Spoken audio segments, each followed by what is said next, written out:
София, 7 часа и 14 минути.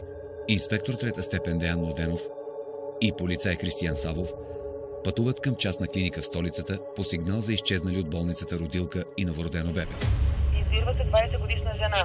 Детето се казва Зара Манолова Нешкова. Напуснала е болницата със своето новородено бебе, вероятно около 5 часа сутринта. Вероятно е била по болничен халат, но няма свидетели. Има ли някаква опасност за здравето на детето или на родилката? Има опасност за здравето и живота на пеленачето. Той има нужда от специализирани медицински грижи. Направете проверка в АГ отделението. Разбрано, ще дадем повече информация, когато стигнем там. Прието. Дежурният екип се насочва по най-бързия начин към родилното отделение. Всяка минута е важна, когато става дума за живота и здравето на новородено.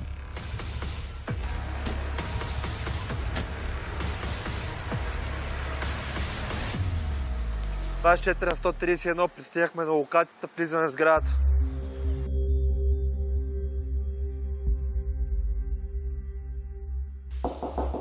Да. Добър ден. Добър ден. Инспектор Деян Младенов, столична дирекция. Здравейте. Здравейте. Аз подадах сигнала. Вчера приехме едно момиченце с родилни болки, преждевременно роди бебенце, преди 12 часа е родено, има нужда от лекарски надзор. За първ път ми се случва в моята практика родилка да изчезне с бебето. Тя по халат, бебето само повито. Лична карта имате ли? Да. Може да ви имате. Може само да проверим. Как разбрахте, че родилката е напуснала болничното заведение? Това е 431 проверка на лична карта. Когато занесах бебето да го накърми, оставих го в стаята и след като се върнах да взема бебенцето, за да го занеса в отделението, нямаше ги. След това абсолютно никой не е виждал? Не, просто изчезна. Ваш колега, който е влизал, да е посещавал, нещо да знае? Не. Щяха да я видят, клиниката е малка, все някой с детето не се е разхождала. Служителите. Някак си според мен или го е пъхнала под дрехата, нямам идея как изчезва бебе с детето. Не. Някой потърсил ли е? Не, няма потърсил никой. Единственото, което тя остави телефона на майка си. Вие обадихте ли се на нея? Питахме я. Тя каза, няма е там при нея. И идва към нас. Бащата да е идвал? Не. Търсил ли е? Не е идвал до тук? Тя след раждането на детето? пожела да пишеме бащата неизвестен. В случая от първостепенно значение да съберем повече информация, за да намерим новороденото. След като майката избяга, очевидно тя не се интересува, че излага здравето и живота на детето на риск. Тя може да го изхвърли, може да го даде на трето лице. Всичко е възможно. Госпожо, с кой пристигна родилката? Кой я докара в болницата? Вчера докара едно момче. Как изглеждаше това момче? Не много високо, но много не забелязах, защото ние приехме с болки. Някой да се обарила след раждането? Не. Добър ден. Госпожо. Добър ден. Какво е Госпожо, коя сте вие? Коя сте вие, госпожо? Госпожо, седнете за малко. Седнете за малко. Госпожо, коя сте вие? Аз съм майката на Зара. Имена, госпожо. Как така е изчезнала? Кажете ми вашите имена, госпожо. Успокойте се. Иванка Нешкова се казва, много лошо ми. Добре, госпожо, успокойте се малко. Кога за последно? Кога за последно? С нея. Изобщо не знаех, че е бременна. Как така не сте знала, че е бременна? Че е бременна ваша? Кога е родила? Къде е внучето ми? Как така не сте знала, че е бременна? Защо не знаете? Не знам. От 5 месеца не съм я чувала. Нито съм я чувала, нито съм я виждала. Кажете ми, защо не сте се чувала с дъщеря? Успокойте се само. Какъв е този? Всичко стана заради него, заради този идиот. Никога не съм одобрявала тяхната връзка. Знаете ли къде живее бащата? Зарез нещо имена, негови да имате. Никога не съм ходила, ама не мисля, че е някъде в младостите. Младост 3. Просто тяхната връзка. Слушайте ме сега, кажете ми, знаете ли Защо имена, отиде къде да живее живее този човек? Станислав Колев. Ако знаех, че тя е бременна, нямаше да... Ако знаех, нямаше да я пусна там изобщо. Добре, защо не го харесва този човек? Защото е пройдоха, защото пие, защото е непрокопсаник. В нашата практика сме станали свидетели на родилки, които изоставят бебетата си в болници и бягат, защото не искат да има деца. Но тук случай е по-различен. Има замесено трето лице, което усложнява ситуацията. 24 на 131. 24 слуша. Разговаряхме с майката на изчезналата родилка. По нейна информация, родилката и бебето най-вероятно се намират при лицето Станислав Колев. Имаме информация, че лицето системно пие и че най-вероятно се намира в квартал Младост 3. Какво правим? Ще се опитаме да направим справка за лицето. Да обиколим ли квартала и да разпитаме? Да, направете проверка. Разбрано. Младост 3 е малък квартал, но ще бъде много трудно само по 2 имена да успеем да намерим лицето. Ще трябва да обиколим квартала и да разпитаме. Дежурният екип пристига в квартал Младост 3.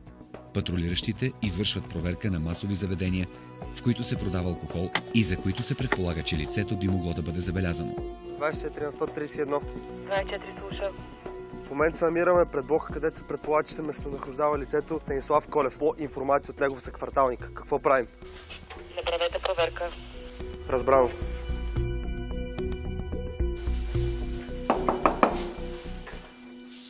Добър ден. Инспектор Деян Младенов и полицай Савов. Правим рутинна проверка. Търсим лицето Станислав Колев. Така. Вие ли сте Станислав Колев? Аз съм, да. Може ли вашите документи да самоличност? А какъв е проблема, за какво правите проверка? Търсим лицето Зара Димитрова Нешкова. Така. Знаете къде се намира за момента? Нямам никаква идея. Никаква идея нямате? Не. Има информация, че сте имали взаимоотношения с нея. Не имал съм, ама много отдавна. Кога за последно сте виждали? Преди няколко месеца. Преди няколко месеца? Да. Знаете ли, че наскоро е родила? Знам, ма не ме интересува. Това дете не е от мене. Как разбрахте, че не е от вас? Как съм разбрал. Разбрах я и изгоних, защото това дете не е от мене. Знаете ли, че тя е изчезнала с детето й? Имате ли информация къде може да е при близки роднини? Не, бе, нямам информация. Не, нямам никаква информация. Не ме интересува. Как да имам информация, като не ме интересува? Преди малко ви поисках документите. Моля, дайте си ги за проверка. Няма да ги дам. Няма как да не си ги дадете. Дайте си документите веднага, ако не ще ви заведем в районното да изясняване на самоличността. Ясно ли ви е? Толкова ли са ви? Да, толкова са важни. Донесете ги. Сега ще ги нося, вие чакайте тук. Това бебе ще плаче. 24 на 131. Намираме се пред апартамента на заподозрения. Вътре има бебе, 100% сигурни сме. Какво правим? Направете проверка незабавно. Разбрано. Какво правите вътре, бе? Господине, не усложнявайте нещата, отдръпнете се. Отдръпнете Отдръпнете се, не ме карайте да изпълня повече средства. Отдръпнете се. Не може да влизате. Какво като си кука излиза? Добър ден. Не ме докосвай! Ушев. Вие ли сте Зара Димитрова Нешкова? Не опиждай да усложнява нещата, стой на страна, отдръпни се. Мълчи. Да излез от апартамента, бе. Това ли е бащата на детето ви? Излизайте ми от апартамента, нямате заповед. Излизайте. Защо сте посочили тогава болничния лист, че бащата не излезте? Какво сме написали, бе. Госпожо, вие трябва да сте в болницата. Ясно ли ви? Това дете има нужда от специална грижа. Трябва да дойдете с нас. Ще ви заведа в районното и там ще стане по-сложно. Да не викаме пред жената и детето. Излезте навън. Да викаме, излизаш ти. Не ме докосва, излез навънка, казах ти. Давай, излез навънка. Айде, излизай навънка. Я ръцете на стената, като ти казвам веднага. Веднага ръцете на стената горе. Не се съпротивляваш, стане по-сложно. Горе ръцете. Разтвори ръката. Ти чуваш ли какво ти гора? Не ме бути, бе. Ръцете на стената. Какво ми криеш в апартамента, бе?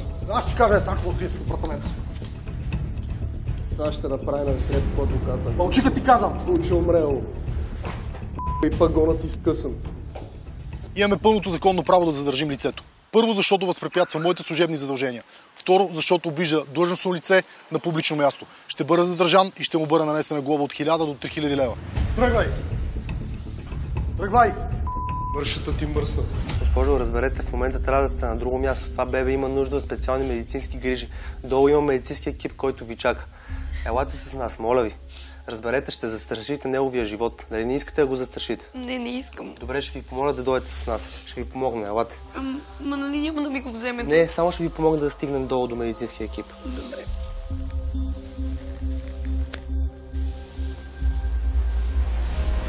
Бегай, Ушев! Не се съпротивлявай! Бегай, ще те съпротивя. Бегай от тук. Али напред. Бегай от тук, бе.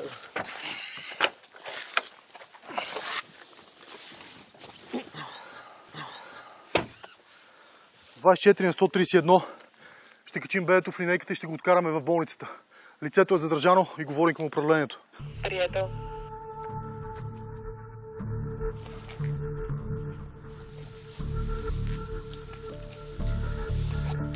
Госпожо, ще ме обясните ли защо избягахте от болницата? Ще ви кажа, само не ми взимайте детето. Няма да ви го вземем, госпожо. Какво е това с взимането на детето? Какво се случило? Защото не е мое. Така не е ваше.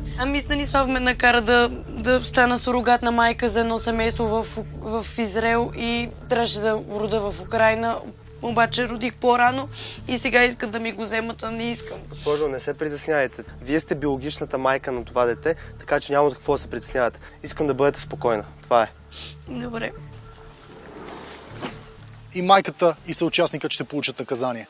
Продажбата на бебета, по какъвто и да е начин, е строго забранена от закона.